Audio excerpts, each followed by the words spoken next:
Wait, was that a proposal? The alien queen smiled and said, I accept. In the deep silence of space, orbiting above a sapphire blue Earth, the Zelyari flagship Solstice Warden hung like a sliver of night carved from polished obsidian. It was massive, cathedral-shaped, humming with the soft pulse of artificial gravity and solar-fed engines. Beneath its elegant spires lined with alien glyphs and slowly rotating antenna arrays, floated a trembling man named Jason Everhart. He had been briefed, suited, polished, and launched into this meeting like a meatball into a black hole, which, according to his nerves, had about the same survival rate. Jason had negotiated trade rights with Martian terraformers and convinced Saturn's moon-dwelling ice miners not to weaponize penguins. But nothing, not even the hours-long simulations run in Earth's top diplomatic academies, had prepared him for Queen Thalas of the Zelyari Dominion.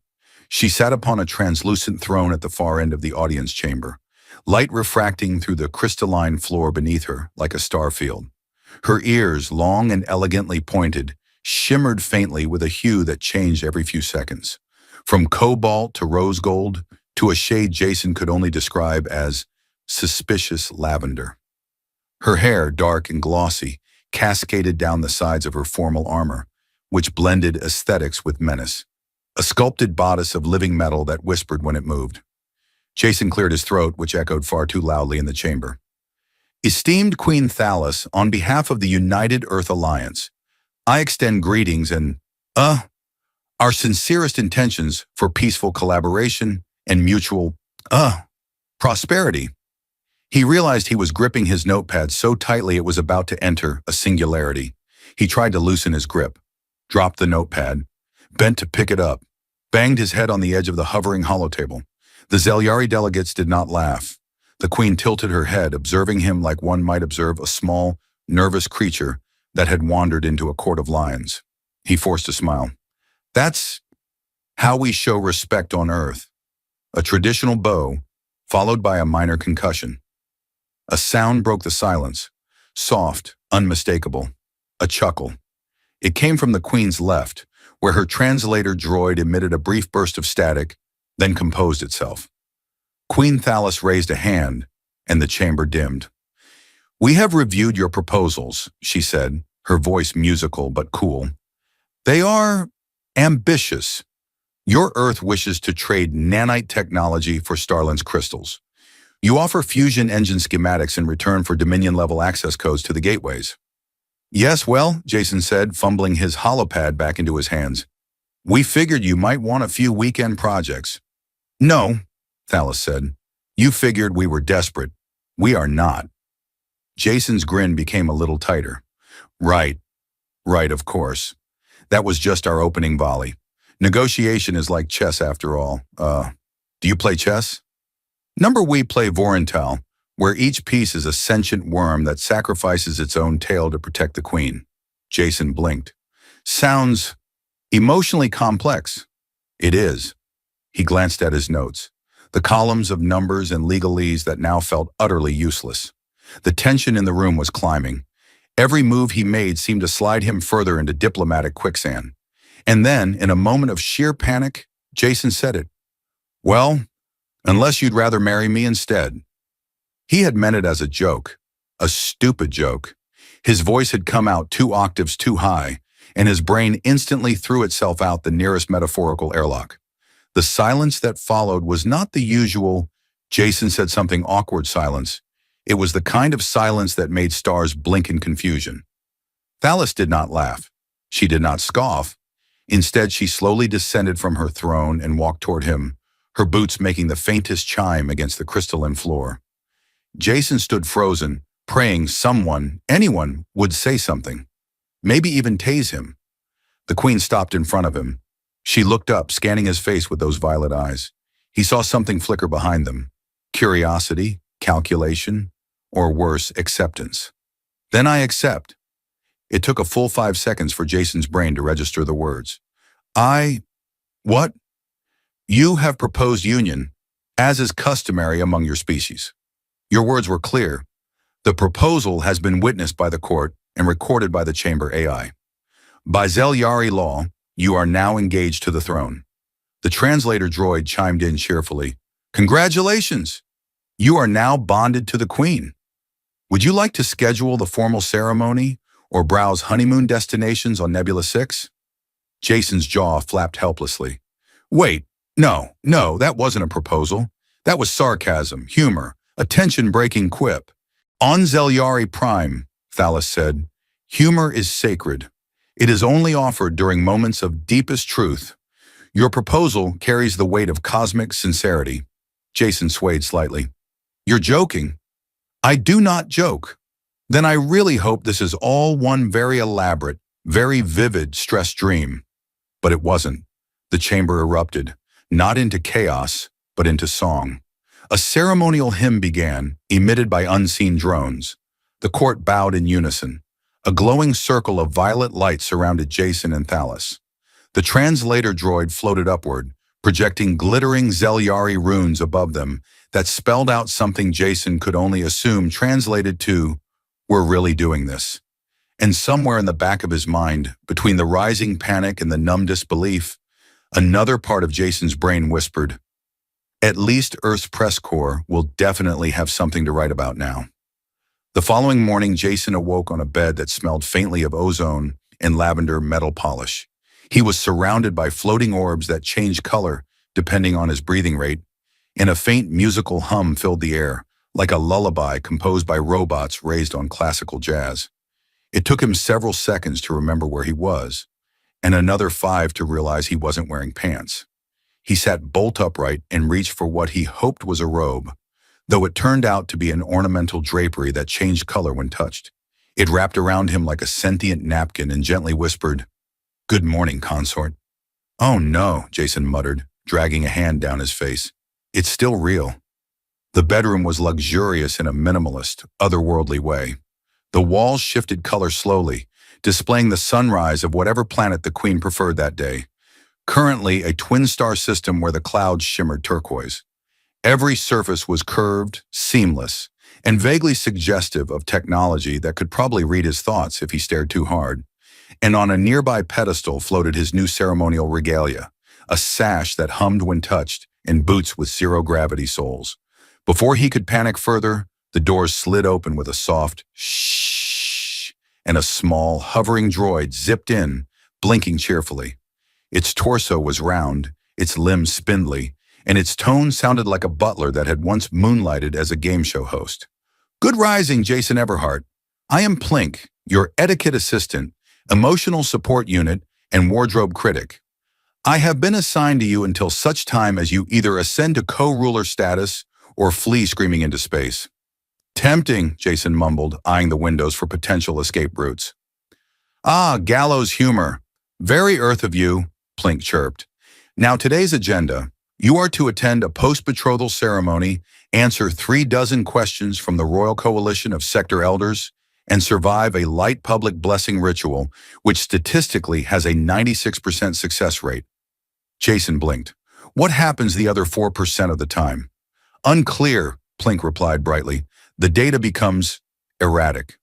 Jason groaned and stood, adjusting the robe thing so it stopped whispering affirmations about his regal posture. "Plink, look, is there any way out of this?" The droid hovered closer and dropped its voice to a confidential tone. "Technically, you could challenge the Queen to a duel.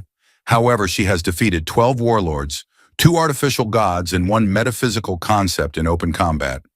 So unless your sense of irony can parry plasma halberds, I suggest playing the long game." "Fantastic." Later that day, Jason found himself walking beside Queen Thalos through the Star Cruiser's Hall of Convergence, where glowing light paths traced their footsteps and gravity adjusted with unsettling personalization.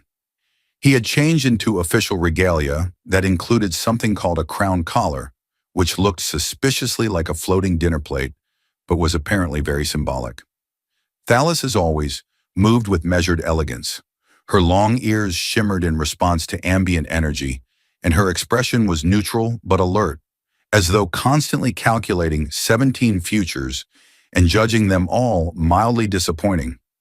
Jason cleared his throat. "So, you really took that seriously, the whole marry me thing?" "It was not said lightly," she replied. It was said in absolute panic. Same difference. He blinked.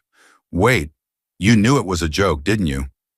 She turned to him, the barest hint of amusement on her lips. Zelyari have a deep appreciation for layered meaning. Humor, especially under stress, is considered a form of emotional clarity. You offered peace, then you offered union. I accepted both. Jason pinched the bridge of his nose. This has to be the most diplomatically catastrophic punchline in human history. And yet, she said softly, interstellar tensions are easing. Factions that once opposed each other are now aligning in support of this union. We have inadvertently created a stabilizing myth. You mean we accidentally started a galactic romance novel? If it works, does it matter? Before Jason could answer, they arrived at the Blessing Pavilion. Hundreds of alien dignitaries had gathered, some humanoid, some insectoid, some that looked like floating paisley tapestries. A chorus began to hum, and a machine descended from the ceiling that looked like a cross between a chandelier and a jellyfish. It began to scan Jason with slow pulses of light. Plink whispered from Jason's shoulder, "Do not move, speak, or sneeze for the next 42 seconds. Also, think only serene thoughts. The scanner is mildly telepathic." "Serene," Jason muttered. "Right. What's more serene than being half naked in front of a crowd while a cosmic chandelier reads my thoughts?" The scan completed, and a soft cheer rippled through the pavilion. Jason was handed a glowing orb, something to do with fertility or unity or mood lighting, he wasn't sure, and was guided to stand beside Thales as the crowd bowed in synchronized respect. Later, as they retreated to a private chamber lined with flowing streams of light and hovering meditation stones, Jason flopped into a chair that adjusted to his anatomy with unsettling enthusiasm.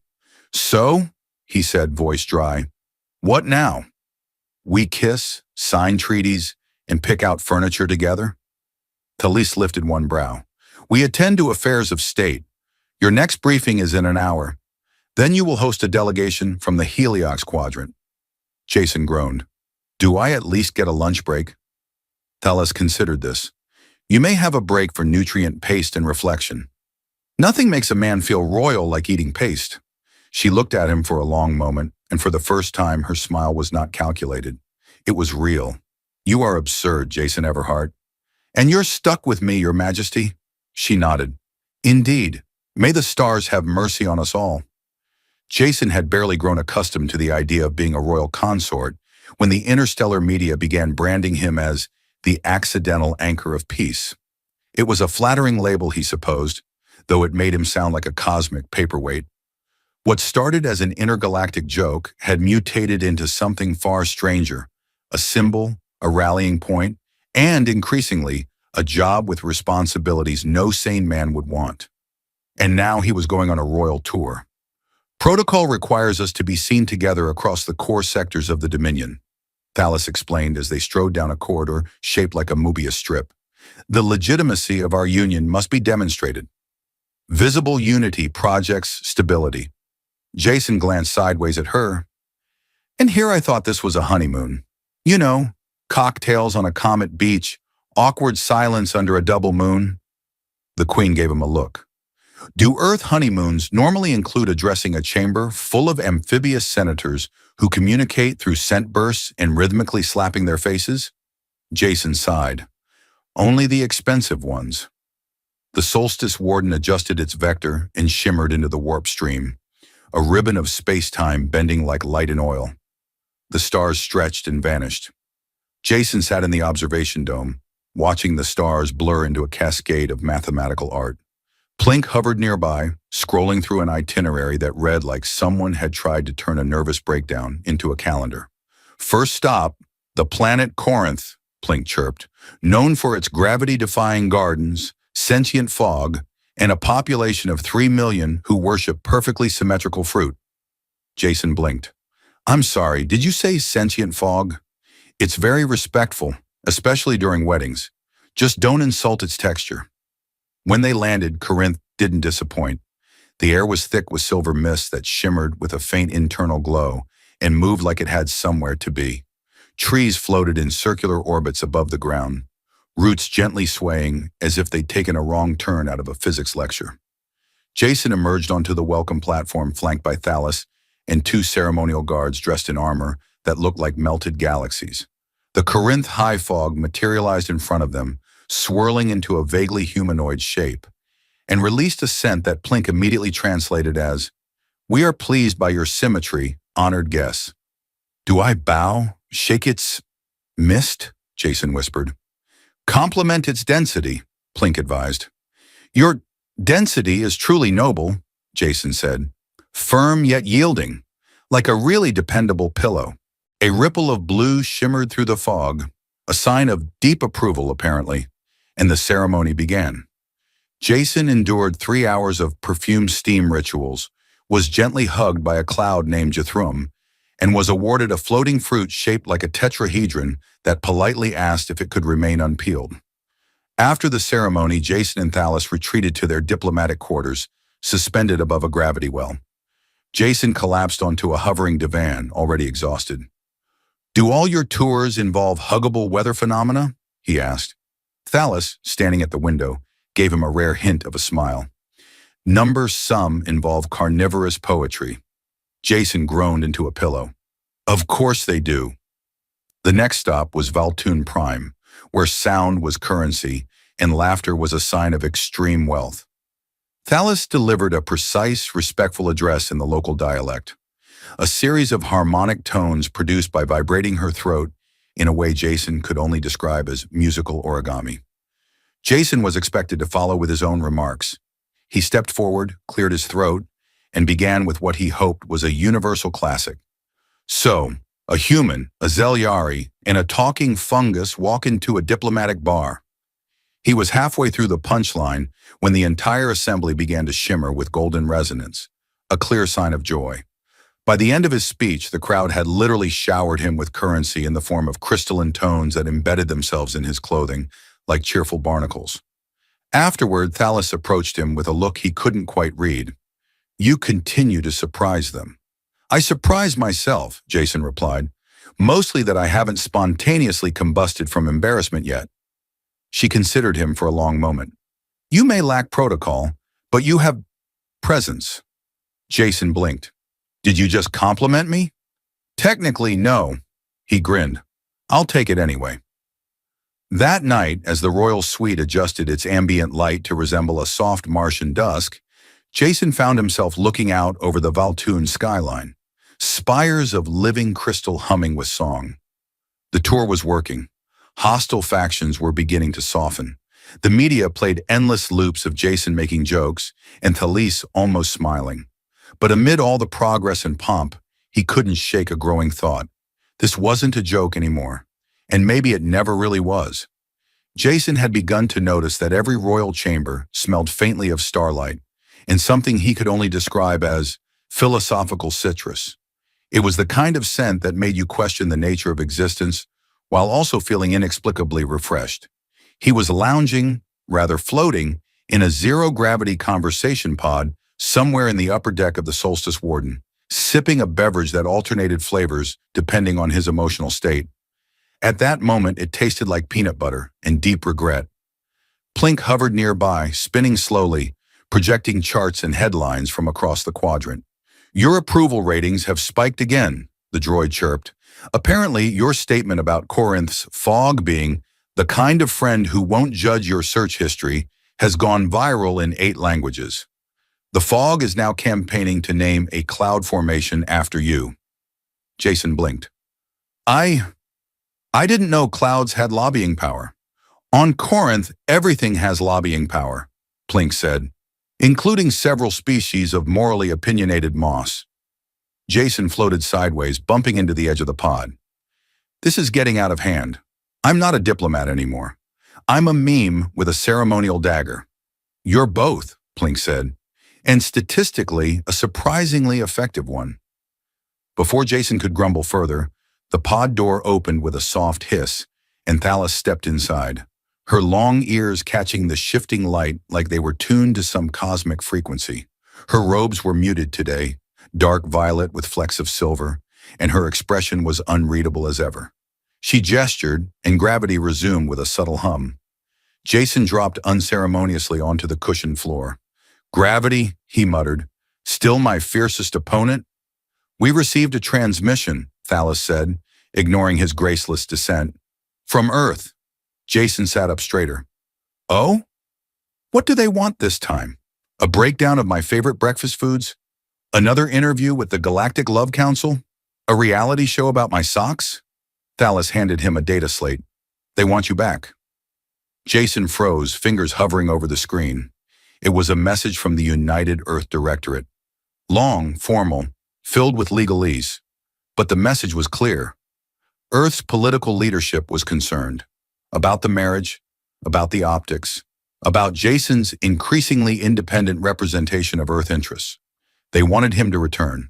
Quietly, discreetly, immediately. Of course, Jason muttered, scrolling. Can't have peace break out without a proper chain of command. They are concerned about losing control over the narrative, Thalys said. You have shifted the balance of perception. Earth appears less vulnerable now. Bolder. Unpredictable. Jason let out a dry laugh. Because their envoy accidentally proposed to an alien queen? Precisely. Unpredictability is a deterrent. He put the slate down slowly. They think I've gone rogue. You have gone influential, she corrected, which is often the same thing. Jason stood and paced the chamber, running a hand through his hair. So what am I supposed to do? Return to Earth, smile for a few cameras, resign quietly and go teach xenodiplomacy to bored cadets? Thalys tilted her head, studying him. That is one path, but there are others. Jason paused. Such as? She didn't answer right away. Instead, she stepped closer, close enough that he could see the faint flicker of bioluminescence along the edges of her ears, soft pulses of thought, emotion, or something in between. Her gaze wasn't cold. It wasn't even unreadable, not anymore. It was considering. You were not chosen, she said quietly, but you are becoming something chosen nonetheless. Jason blinked. That was either incredibly profound or incredibly cryptic. Both, she said, and for a moment her mouth curved, just slightly. Plink, who had been politely pretending not to listen, chimed in at the worst possible moment. Might I remind you that the Heliox delegation is arriving within the hour? They wish to discuss joint colonization rights over the Cerulean Rift. Also, one of them may attempt to eat your ceremonial boots. Please refrain from offering them as snacks. Jason sighed. Fine. Boots stay on. Political existential crisis later. As the chamber doors opened and he followed Thalys toward yet another diplomatic engagement, Jason couldn't help but feel like a man being tugged in two directions. One toward the planet he'd been born on, and the other towards something vast, strange, and quietly beautiful. The Heliox delegation was, as advertised, a curious blend of tact and tentacles. They resembled giant translucent sea cucumbers with telepathic resonance fields that made everyone in the room feel slightly giddy, like they just remembered a great joke from childhood. Jason was briefed quickly on Heliox etiquette. No sudden movements, no jokes about mollusks, and under no circumstances should he mimic their mating dance, which looked suspiciously like jazz hands performed underwater. As the talks progressed, Jason found himself doing what he'd somehow become good at, making the weird familiar. He cracked careful jokes. He made cultural references. He nodded solemnly when one Heliox ambassador transmitted the emotional equivalent of a lullaby composed for a dying son. By the end of the meeting, the delegation had gifted him a ceremonial sash made of sentient algae that insisted on complimenting his calf muscles. Later that night, Jason stood at the observation deck alone, watching a blue nebula bloom in the distance like a flower unfolding in slow motion. He thought of Earth, of Thalys, of the choice that was slowly but inevitably forming before him. For a man who had started this journey as a punchline, he was starting to realize the galaxy might be laughing, yes, but it was also listening.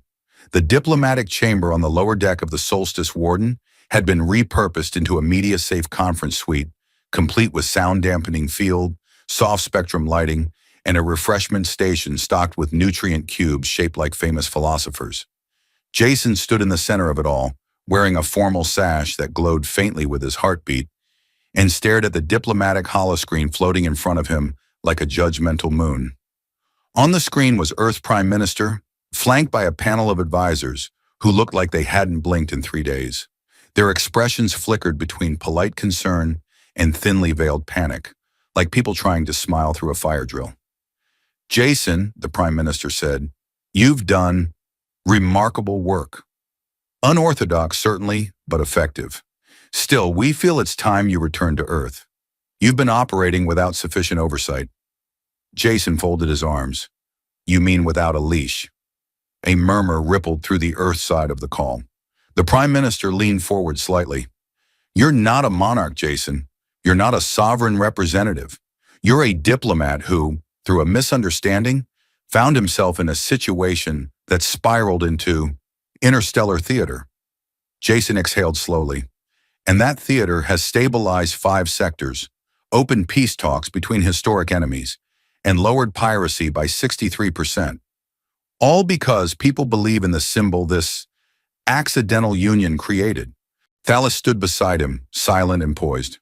Her presence grounded him now, not just because of her authority, but because somewhere along this ridiculous, incredible journey, they'd become partners in more than title. She had come to trust him, and somehow he had come to deserve it. "I'm not asking for a throne," Jason continued.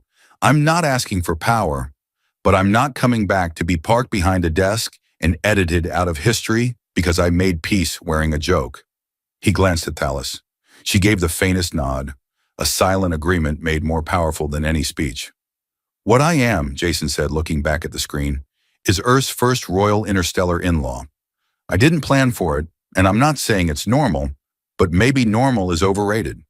There was a long pause. Then, to Jason's shock, the Prime Minister gave a slow, reluctant nod. "We'll draft a revised status agreement, special envoy, independent liaison, something that fits." Jason smiled. "Great. You name it whatever you like. Just don't ask me to fill out the forms." The screen blinked off. The room dimmed. Silence returned. "Well," Jason said, letting out a long breath, "that wasn't terrifying at all. I only sweat through half my internal organs." Thalas arched an eyebrow. "You were adequate." "Careful," Jason grinned. "You keep that up and I might think you actually like me." "I tolerate you," she said, "in a statistically improbable way." They stood there for a moment, the ship gently humming beneath their feet. Outside the viewport, stars stretched in every direction, each one a possibility, each one impossibly far, and yet somehow within reach. The wedding, not the accidental one, the official one, was held on the orbiting city ring of Etherian 9, a diplomatic station renowned for its panoramic starlight and extremely opinionated cake AI. The guest list spanned half the known systems: amphibious priests from Corinth, humming crystal singers from Valtune, and a Heliox ambassador who wobbled with visible excitement and gifted Jason a scarf made of harmonized plasma. Jason walked down the aisle alone, a tradition apparently adopted from both Earth and the Zeliari, symbolizing independence before unity. Thalas waited at the altar, regal and radiant, her ears pulsing with soft gold light. For once, Jason didn't feel like an imposter. He felt like someone who'd earned his place. Somehow. The vows were short, Zeliari customs prized brevity in public declarations, but profound. "I offered a joke," Jason said, voice steady, "and you offered me a future." Thalas responded, her voice soft but resonant. "You entered our world uninvited and became its most necessary anomaly. The union was sealed not with a kiss, but with a ceremonial linking of light bands, a technology that wrapped their palms in bioluminescent energy, synchronizing their neural rhythms for a brief, intimate moment. It was like sharing a thought without words, a feeling without translation." Jason later described it as being hugged by gravity itself. In the weeks that followed, Jason took up permanent residence aboard the Solstice Warden, co-authoring interstellar agreements, helping standardize humor translation protocols, and advising on interspecies marriage laws that were suddenly in high demand. He hosted a broadcast called Peace Talks and Punchlines, where he discussed diplomacy with alien leaders while telling awkward stories about his early diplomatic days. Ratings were stellar. Plink, ever the faithful assistant, gained a small cult following and began publishing a memoir titled Metal, Mirth, and Marriage, the droid's eye view of galactic peace. Earth and the Zelyari Dominion signed the most comprehensive mutual alliance in human history.